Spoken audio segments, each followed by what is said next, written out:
It lists China as the primary adversary, and Taiwan is the scenario against which we practice all of our training and experimentation and exercises so that we can be prepared for that very challenging PhD level fight. You have island change, you have very limited response time, and so what kind of weapons do you need, what kind of policies do you need, what kind of allies do you need to respond?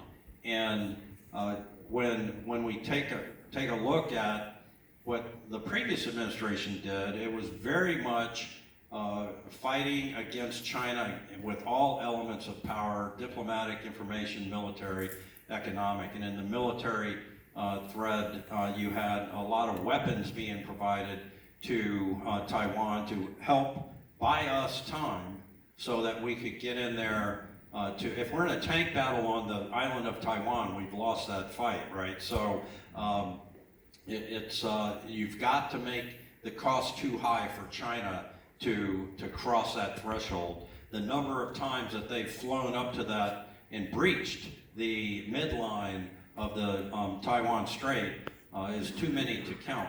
And so we push aircraft carrier groups and so forth through the Taiwan Strait, not to provoke China, but to let them know that we're there, we're watching. And that's deterrence is what we're trying to achieve there. And then you look at North Korea, I think the president handled that beautifully.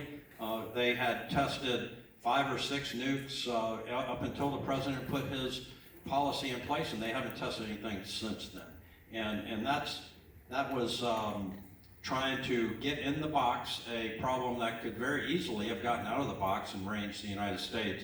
Over to Iran, the real dilemma with Iran and the rest of the Middle East is that our national defense strategy talks about the China and Russia being our 2 priorities, yet the bulk of our budget goes to fund ongoing operations in the Middle East. And why is that so? Because, in large part, because of the Iran nuclear deal that was done, the JCPOA, was done several years ago, had bad timelines in it, didn't require Iran to stop exporting terror. Iran funds Hezbollah, Hamas, the Houthi rebels, and the Shia militia groups within Iraq.